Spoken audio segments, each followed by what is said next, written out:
मोक्ष महल की ओर कदम कदम बढ़ते चले, मोक्ष महल की ओर।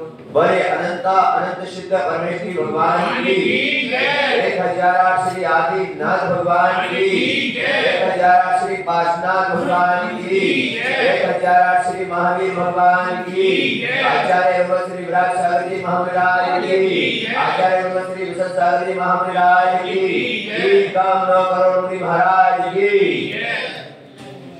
जवली परम पूजा से कार्य छिल्लर स्वामी विभूति सागर जी महाराज की भगवात्माओं, आप सभी लोग बहुत ही धार्मिक और धर्मात्मा ज्ञानी आत्माएं संसार में जन्म लेती। यहाँ पर कुछ लाइनें आती है पूजा में, शायद आप लोगों ने भी पढ़ी हो, मैंने तो बचपन में पढ़ी थी, तुम लोगों ने भी पढ़ी हो। बस इन लाइनों को लेकर जब से बचपन से लाइनें पढ़ी तब से लेकर और बड़ा भी हुआ, उसके बाद भी अनेक जगह भ्रमण किया और दीक्षा को धारण करके 20 साल से सारे भारत में भ्रमण कर रहा हूं और ये लाइनों का उत्तर मुझे नहीं मिल पा। शायद हो सकता है कौन सा नगर है? यमुना विहार। यमुना विहार, यमुना के जमुना, यमुना यमुना है, यमुना यमुना है ना। तो यमुना विहार चलते चलते कहां पर आ गया? यमुना विहार आ गया। और यमुना विहार में आकर भी ये लाइनों को मैं आपके सामने बता रहा हूं। यहाँ पर पूजा में लाइनें पढ़ी जाती है कि धर्म कर संसार सुख, धर्म करत निर्माण, अधर्म पंथ साधे बिना नर क्लेश। इन लाइनों का यहाँ पर कथन किया। पढ़ी है तुम लोगों ने कि नहीं पढ़ी? नहीं पढ़ी? अरे बोलो तो। हाँ पढ़ी। ये लाइन में यहाँ पर पहली लाइन कह रही है आपको कि धर्म करत संसार सुख। क्या कह रही है ना? अब आपसे एक प्रश्न खड़ा है यहाँ पर कि आप सभी लोग सारे देश में सारे लोग कहते हैं हम बहुत धर्म करते हैं। क्या करते हैं? बोलते हैं नहीं बोलते सभी? और यहाँ लाइन करिए धर्म कर संसार को। क्या करिए? तो मैं यहाँ पर प्रश्न खड़ा होता है कि जब आप धर्म कर रहे हो तो आपको सुख प्राप्त क्यों नहीं? सारे संसार में कहीं पर भी चले जाओ, किसी भी व्यक्ति से पूछ लो जाकर, कोई भी व्यक्ति ये नहीं बोलता कि मैं सुखी हूं। कहीं ना कहीं व्यक्ति कहीं तन दुखी, कहीं मन दुखी, कहीं धन दुखी, चारों तरफ कहीं ना कहीं किसी ना किसी प्रकार से व्यक्ति दुखों से घिरा हुआ है। लेकिन सुख के लिए और प्रयत्न किसके लिए कर रहा है व्यक्ति? आप लोग जो भी कार्य कर रहे हो किसके लिए कर रहे हो? इसके पीछे अपना क्या है? इसके पीछे अपना मतलब क्या है? यही मतलब है कि संसार में मैं जो भी कार्य कर रहा हूं, चाहे वो संसार में व्यापार कर रहा हूं, चाहे मंदिर में पूजा कर रहा हूं, चाहे मैं मंदिर का निर्माण कर रहा हूं, चाहे मैं दान दे रहा हूं, चाहे मैं गुरु सेवा कर रहा हूं, तो सभी के पीछे एक ही चीज है कि मुझे सुखी, यही है ना।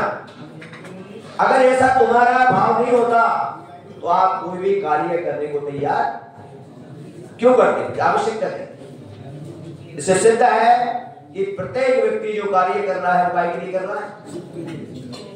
पर यह समझ में नहीं आता, समझ में नहीं आता, 6 डाला में तुम पढ़ते हो, जे ध्रुवन में जीव अनंत, सुख चाहे दुख से भयवंत, तासे दुख हारी सुखकार, कहे सीख गुरु। बोलो आता है कि नहीं? इसीलिए आज तुम्हारे बीच में यहाँ पर आकर जो भी गुरु आते हैं, जो भी गुरु आते हैं, वो आपके लिए उपदेश क्यों देते, आपके लिए सुख का मार्ग क्यों बताते? जो भी यहाँ पर है, कहे सीख गुरु कर्णाधार, यानी गुरु के अंदर में सभी जीवों के प्रति करुणा दया का भाव है कि सभी जीवों का कल्याण। इसीलिए गुरु आपको क्या देते हैं? उपदेश देते हैं। और इस पंचम काल के अंदर में, इस पंचम काल के अंदर में बड़ा ही परम तुम्हारा पुण्य और सौभाग्य मानना कि आज इस पंचम काल में भी आपने एक मंदिर का निर्माण किया, इसमें भगवान की स्थापना की। लेकिन आज भी तुम्हारा परम सौभाग्य है साक्षात समोषण में भगवान की दिव्यदेशना। लेकिन यहाँ पर इस पंचम काल में तुम्हारा ये पुण्य कम नहीं है कि आज भी वो गुरु जो अरहंत के स्वरूप में तुम्हारे बीच में आते हैं और आज भी तुम्हें उनके मुख से भगवान की दिव्यदेशना मिलती है, ये भी तुम्हारा कर्म का पुण्य है, नहीं है? पुण्य है तुम्हारा, या आज भी तुम्हें वो देशना सुनने को मिल रही है। तो इसीलिए यहाँ पर आचार्य कह रहे हैं कि अब आप मुझे बताएंगे यमुना विहार में आकर, या कि आप सभी लोग ये बताएंगे कि जब हम धर्म बात करते हैं तो ये लाइन का अर्थ मुझे बताएं कि धर्म का संसार। पहली लाइन,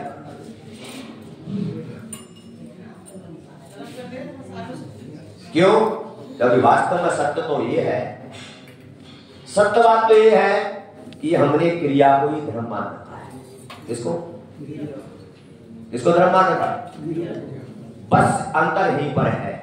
अंतर ये है कि हमने क्रिया को धर्म मान लिया, वास्तविक धर्म की ओर आज तक हम बढ़े ही, उसको हमने जाना ही अक्रिया। बंधुओं, यहां पर विचार करो, आप किसमें उलझे हो? बताइए, आपकी ये पूजा, ये अभिषेक क्या है? ये आदत बन गई। क्या बन गई? बोलो, आदत बन गई तुम्हारी। और इस आदत के अंदर में आप क्या बोल रहे हो, आप क्या पढ़ रहे हो, आपको खुद को ही पता नहीं। बोलो, आप क्या बोल रहे हो, क्या पढ़ रहे हो, आज तुम स्वयं को ही क्यों, वो किसमें आ गया? तुम्हारे आदत में। और आदत किसी भी चीज की हो, आदत बोलो किसी भी चीज की हो, बताओ क्यों? क्योंकि अपन इस पर ध्यान दे, क्या दे? ध्यान दे इस पर। तो यहाँ पर आचार्य भगवान एक प्रश्न कर रहे हैं और यहाँ पर कह रहे हैं, ये है भगवात्मा, तुझे सुख क्यों नहीं मिला अभी तक? तूने अनेक प्रकार की क्रियाएं की, अनेक प्रकार से तुमने धर्म किया, पर तुझे सुख क्यों नहीं? कारण क्या? स्वार्थ सभी का, स्वार्थ से कोई संबंध नहीं। क्रिया करते रहे, सही में धर्म नहीं किया। यहाँ पर स्वार्थ का कोई संबंध नहीं, क्रिया करते रहे, धर्म नहीं। क्योंकि वास्तव में आचार्य शमंतभद्र स्वामी धर्म की परिभाषा लिखते हैं।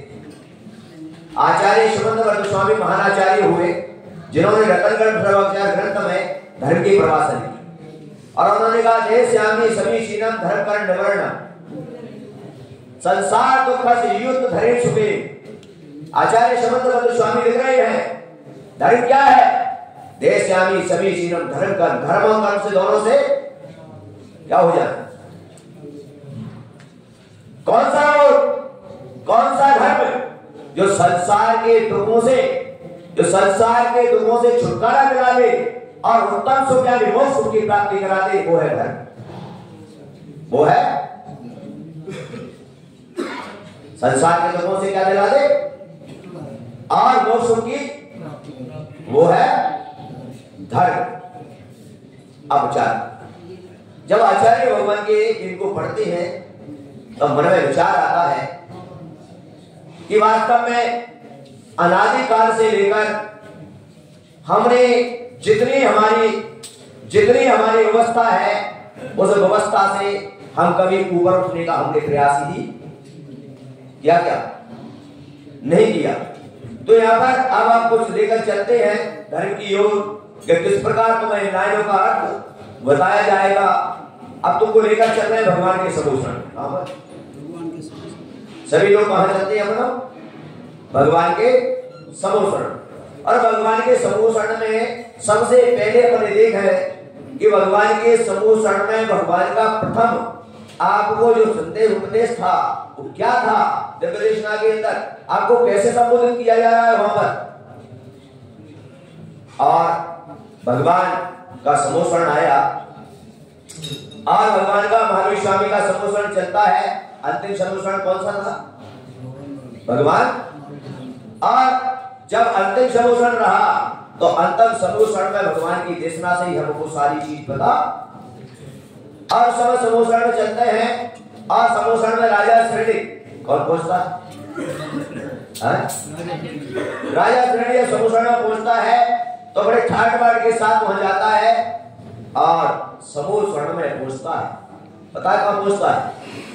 सीधा जहां भगवान विराजमान थे, जहां पर केवली भगवान क्या वहां पर कौन सी भूमि में कौन सी भूमि विराजमान होते हैं?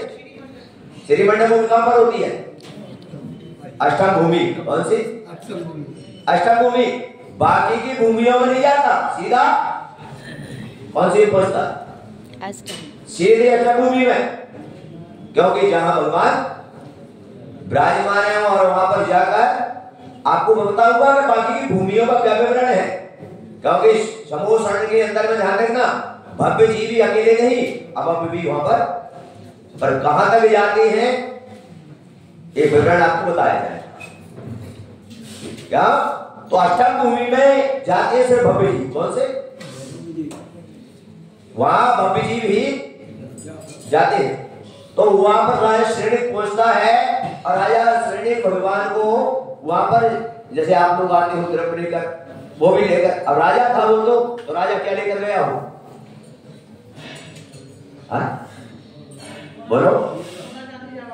हाँ तुम नहीं लाए? हाँ हीरे मोती क्या लेकर गया? हीरे मोती लेकर। आप लोग भी देखते हो तो तुम्हारे लिए भी पूजा में जो आता है विवरण तुमको भी यही आता है। लेकिन अपन कोई बात नहीं, अब तुम अक्षत चढ़ाते हो, क्या चढ़ाते हो? अक्षत चढ़ाते हो तो अक्षत काय को होना चाहिए? चांदी के। किसके? पुष्प किसके होना चाहिए? सोने के। किसके? तो अपने लिए ये बताया भी है, लेकिन कोई बात नहीं, हमारी इतनी समर्थ नहीं है, इसलिए हम उसी द्रव्य में नाम स्थापना करके अपन उसको, ऐसा नहीं आपको वही फल मिलेगा, ऐसा मत समझो। आपने द्रव्य नाम स्थापना कर दी, आपको भी वही फल मिलेगा। और राजा श्रेणी ने जाकर भगवान को नमोस्तु किया। क्या?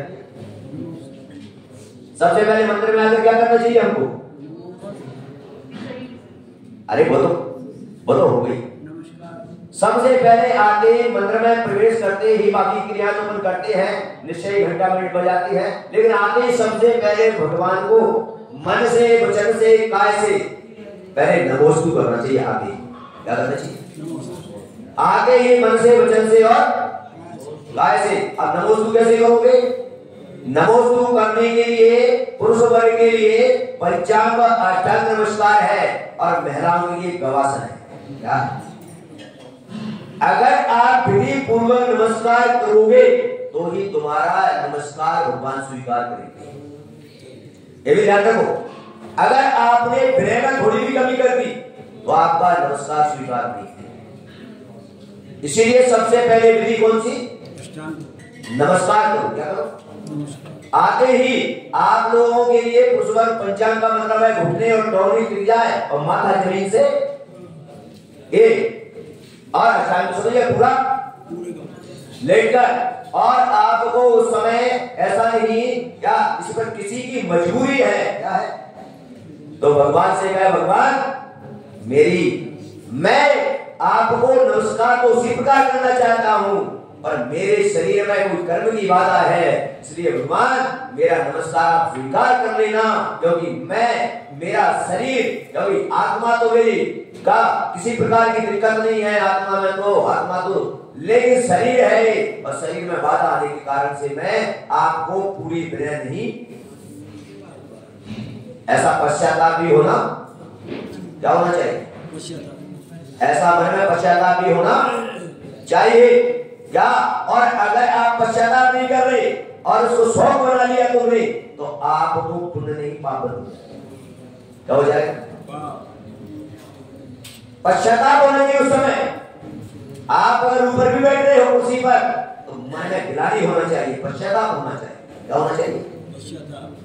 ऐसा नहीं कि आराम से बैठ के खाए, नहीं। अभी आप देख रहे थे, यहाँ पर बैठे, मैं आपसे पूछ रहा हूं, यहाँ पर आप लोग बैठे थे ऊपर, आपके पैर किधर जा रहे? बोलो, आपके पैर भगवान की तरफ जा रहे हैं, कहाँ जा रहे?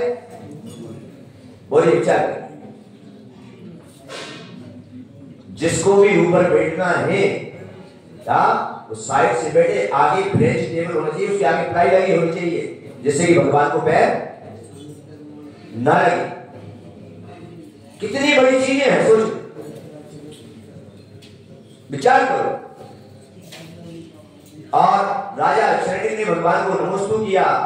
नमोस्तु करने पर जैसे ही नमोस्तु किया, नमोस्तु करके वो अपने कोठे में बैठने जाने लगा। ऐसे नहीं बैठते वहां पर, संभूषण तो सबके बैठने की अलग अलग व्यवस्था है। और वह जैसे ही जाने लगा तो भगवान के निर्देश से उसको संबोधा गया।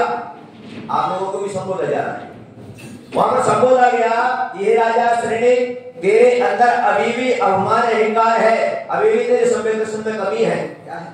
कमी है। राजा शरणी बोला, भगवान क्या गलती हो गई मुझसे? आप लोग भी कहते हैं ना, क्या गलती हो गई?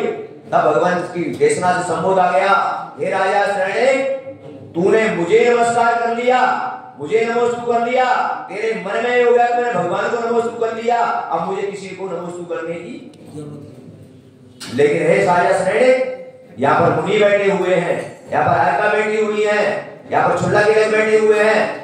बोले क्या हुआ? बोले चतुर्वेद शब्द को उल्टा योग जो विनय करता है वो सम्यक दृष्टि होता है। क्या चतुर्वेद संग को जो करता है, समझ रहे हो भैया? क्या कहा भगवान की देशना से? चतुर्वेद संग की यथा योग विनय, यथा योग मतलब समझ गए ना? मुनि को, भगवान को नमोस्तु, माताजी को वंदामि, छुल्ला के को इच्छा भी, और त्यागी वृत्तियों को वंदना, और आप उसमें जय। ये क्या हो गई? यथा योग बने हुई कि नहीं? यथा योग बने हुई कि नहीं? जिसको जैसा अपने आचार्य ने लिखा है उसको वैसे नमस्कार कर दे। तो जब राजा शरण्यक ने देखा क्या कि इतनी सी बड़ी गलती, राजा शरण्यक विचार करो थोड़ा सा, सम्यक दृष्टि जीव की बात चल रही इसकी, क्योंकि यहाँ पर आचार्य कहते हैं कि सम्यक दर्शन की अगर प्राप्ति नहीं है तो ज्ञान और क्रिया व्यर्थ है। क्या है? इसीलिए यहाँ पर आचार्य ने सबसे पहले सम्यक दर्शन की बात की। तो यहाँ पर जैसे राजा शरण्यक ने जैसे यथा योग सभी को विनय की, यथा योग जैसे ही विनय की, तो उसका फल क्या मिला जानते हो? इसका फल मिला कि जैसे यथा योग विनय की, जैसे ही आप अभी बनाओगे ना, वेदियां बना रहे हैं ना अभी, वैसे में वेदी में भगवान विराजमान करोगे तो भगवान के पीछे क्या लगाओगे? भामंडल। क्या लगाओगे? लगाओगे ना। तो भामंडल क्यों लगाए जाते हैं? क्योंकि सम्यक दृष्टि जीव को भामंडल में अपने भव नजर आती है। अपने भव नजर आती। तुम्हें कितने का है? तो रोज पूजा। ऐसा नहीं है। आज भी अगर हमारा विशुद्ध समय दर्शन है तो आज भी तुम्हें अपने भव नजर आज भी आ जाएंगे, ऐसा नहीं। और समय राजा शरणी को भव नजर आए तो क्या देखा उनको कि मुझे कौन से नदी जाना है? बोलो बोलो बोलो। हाँ, जब उन्होंने देखा तब लगा कि मुझे सातवें और जिसको ये पता लग जाए कि मुझे नरक के दुख भोगने जाना है, उसकी हालत। अभी तुम यहां पर बैठे हो, यहां पर आता है कोई तुमको बोल दे, कोई पुलिस वाला आके तो तुमको जेल जाना, तुम्हारी हालत खराब हो जाएगी। हाँ, राजा श्रेणिक और राजा श्रेणिक विचार करो, यहां पर चिंतन करो जरा कि थोड़ी सी एक गलती ने राजा श्रेणिक को नरक आयु का बंद करा। क्या नरक आयु का बंद करा दिया। और वहां पर देखो, विचार करो, भगवान जब भामंडल में दिखे नजर, तब राजा श्रेणिक भगवान से कहता है, भगवान आप तो भगवान हो, आप तो केवल ज्ञानी हो, और आपको मुझे बचाना नरक से कोई बड़ी बात? हाँ बोलो, तुम लोग भी अगर तुम्हारे घर में कोई मिनिस्टर बन जाए तो तुम क्या कहते हो? मेरा कोई कसूर क्या बिगाड़ सके? क्या बिगाड़? बोलो बोलो। लेकिन भगवान ने कहा कि राजा श्रेणिक, कितनी अच्छी बात थी, आप सोच लो कितनी अच्छी बात कही। हे राजा श्रेणिक, तूने ऐसी जगह पर कर्म का बंध किया है, तू सारे संसार में कितना भी पाप कर लेता, मैं तुझे बचा लेता, लेकिन तूने ऐसी जगह कर्म का बंध किया है कि तुझे भोगना क्या करना पड़ेगा। कभी तूने मुनिराज के, कितनी गजब की बात भगवान की वाणी संबोधी जा रही है कि सारे संसार में तू कोई भी पाप कर लेता तो मैं तुझे बचा लेता, क्या? लेकिन तूने ऐसी जगह कर्म का बंध किया है, क्या तुझे क्या करना? हे राजा श्रेणिक, अगर तू शंकर दर्शन को प्राप्त कर, और अगर तू अपने जीवन में इस सम्यक दर्शन का पालन करेगा, इस सम्यक दर्शन की इतना तो कर सकता है, अपना पश्चाताप करेगा, अपने पापों की निंदा करेगा, तो ये हो सकता है कि तेरी आयु कर्म तुझा बंद हो गया, नरक तो तुझे जाना पड़ेगा, लेकिन अगर तू पुरुषार्थ करेगा तो इसको कम कर सकता है। क्या? तो उसका क्या पुरुषार्थ रहा? पुरुषार्थ से उसने क्या किया? साथ में नरक से आयु को कम किया, और पहले नरक में 84,000 वर्ष की आयु। अगर यहां से सिद्ध होता है, यहां से सिद्ध हो रहा है, जब राजा श्रेणिक जब अपनी 33 साल की आयु 33 साल की आयु को काटता हुआ 84,000 वर्ष रख लेता है, इससे सिद्ध है कि अपन भी सम्यक के साथ अगर कोई क्रिया करे तो हमारे कर्मों की भी निर्जरा होगी, हमारे भी दुख दूर होंगे, हमारे भी पापों से निवृत्ति मिलेगी। बोलो मिलेगी? मिलेगी। वो एक अलग बात थी कि आयु कर्म का बंद हो गया, और अगर आयु कर्म का बंद नहीं होता तो सीधे वो तीर्थंकर, क्योंकि आयु कर्म का बंद हो जाए तो वहां पर जाना पड़ता है। लेकिन कितनी बड़ी पुरुषार्थ कर लिया, आयु कर्म का बंद भोगने जाना पड़ा, लेकिन तीर्थंकर कुंती का बंद। आप लोगों से बस इतना ही निवेदन करना चाहते हैं कि अगर सुख चाहिए, संसार के दुखों से छुटकारा चाहिए, तो आचार्य भगवान यहां पर कह रहे हैं क्या कि क्रिया तो करो, लेकिन सम्यक पूर्वक करो। कैसे करो? ज्ञान पूर्वक। अभी अपनी क्रिया कैसे चलती है पता है? ज्ञान पूर्वक चलती है। ऐसे चलती है क्रिया तो चल रही है, कैसे? ज्ञान पूर्वक। सम्यक पूर्वक का मतलब क्या है? सम्यक का मतलब श्रद्धान। सम्यक का मतलब श्रद्धान। श्रद्धान का मतलब क्या?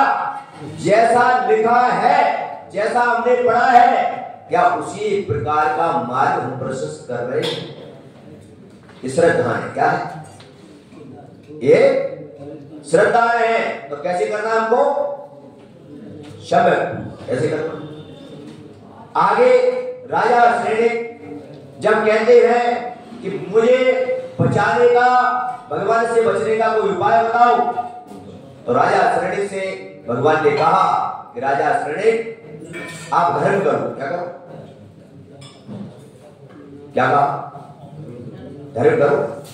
राजा शरणिक ने कहा बताओ मुझे कौन सा धर्म करना, मुझे कौन सा धर्म करना है।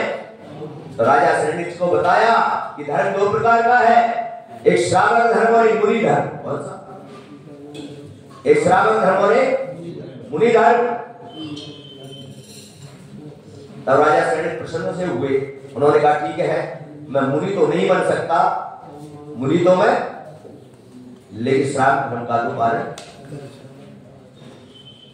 आप कौन से धर्म में आते? तुम सभी लोग कौन से धर्म में आते हो बताओ? हाँ तुम तो जल चढ़ा दो है, जल से चढ़ा दो। अरे बंधु को विचार करो। तब वहां पर राजा शरणिक ने कहा कि श्रावक धर्म, तो यहाँ पर कहा मुनि महावृत्ति होते हैं और श्रावक अनुवृत्ति होते हैं। आप तब कितने प्रथमाधारी हो सके? 2 प्रथमा से शुरुआत होती है ना। तो यहाँ पर कहा कि मैं तो व्रत भी धारण नहीं कर सकता, क्योंकि जिसकी नरकायु का बंद हो जाए वो व्रत और महाव्रतों को धारण नहीं कर सकता। जिसकी नरकायु का बंद हो जाए वो समेश्वर की यात्रा नहीं कर सकता। जिसकी नरकायु को बंद हो जाए वो गुरु को हार नहीं दे सकता। और जब कहा श्रेणी ने कि मैं क्या करूंगा, ना तो मैं व्रत धारण कर सकता ना मैं, अब मेरा कल्याण कैसे, अब मेरा कल्याण कैसे होगा। तो यहां पर अब आपको आगे बताया जाएगा कि यहां पर राजा शरणिक को अब सदग्रस्त का उपदेश देते हैं। इसका सदग्रस्त। अब आपको कल सदग्रस्त का उपदेश यहां पर मिलेगा। और आप अगर सदग्रस्त बन गए और सदग्रस्त बन के अगर आपने धर्म शुरू कर दिया क्या, तो आप वृत्ति और महावृत्ति बन पाओ या वर्तमान में ना बन पाओ, लेकिन सदग्रस्त भी अगर तुम बन गए तो गारंटी है कि तुम्हारा कल्याण हो जाएगा, तुम दुखों से दूर हो जाओगे, तुम्हारे संकट दूर। क्या बनना पड़ेगा पहले? सदग्रस्त। अभी व्रत और महाव्रतों की बात तो हो नहीं रही, किसकी हो रही है? सदग्रस्त। तो आपको सदग्रस्त बनना है, और सदग्रस्त अगर बन गया तो आपकी भी ग्रस्त में रहकर भी संसार के कार्य करते हुए भी आपके अनंत बुरे कर्मों की निर्जरा। ऐसा आज कुमार जी ने बताया है। कल आपको बताएंगे कि सदग्रस्त किस प्रकार से बनते हैं और सदग्रस्त बन के कैसे कैसे शास्त्रों में जो उदाहरण आए हैं, कैसे कैसे उन्होंने कर्मों की निर्जरा की है, किस प्रकार उन्होंने अपने जीवन का कल्याण किया है। तो मैं तो यही चाहता हूं कि आप लोगों से निवेदन है मेरा कि अगर आपको जो समय मिला है किसी पुण्य योग से यहाँ पर आगमन हुआ है, तो बस आप जो भी समय मिले, क्योंकि साधु है, साधुओं का तो कोई ठिकाना होता नहीं, क्योंकि साधु जो चलते हैं वो यहाँ का दाना पानी का जब तक होगा तब तक साधु रहेंगे, क्योंकि अपने उससे नहीं सभी पुण्य की वर्गणाएं काम करती हैं। तुम्हारा ही पुण्य ने काम किया या तुम्हारे नगर में साधु किसके पुण्य से आए? साधु श्रावक के पुण्य से आए क्या? तो इसका उपयोग आप करें। और जिन जिन को स्वाध्याय यहाँ चलता है दोपहर में 3 से 4 बजे तक, दोपहर में 3 से 4 बजे तक स्वाध्याय शंका समाधान का समय है। शाम को 6 बजे से यहाँ पर गुरु भक्ति का समय रखा गया है 6 से 7, जिसमें अपना यहाँ पर स्वाध्याय चलता है। वो स्वाध्याय माताएं भी ये ध्यान दें कि 6 बजे से यहाँ गुरु भक्ति में ही स्वाध्याय हो जाएगा तुम्हारा। और पुरुष वर्ग भी यहाँ पर जो भी हो जिनको समय है वो 6 बजे से 7 बजे तक शाम को, दोपहर में 3 से 4 बजे तक शंका समाधान और सुबह का एक प्रवचन जो भी समय रहेगा उसमें आपको मिलेगा। आज अपना इतना ही यहाँ पर अपन विराम लेते हैं और अपन यही कहते हैं कि सभी जितने भी हैं वो सभी लोग समय पर उपस्थित होंगे और जिनवाणी का लाभ प्राप्त करें। और 1000 श्री पार्श्वनाथ भगवान की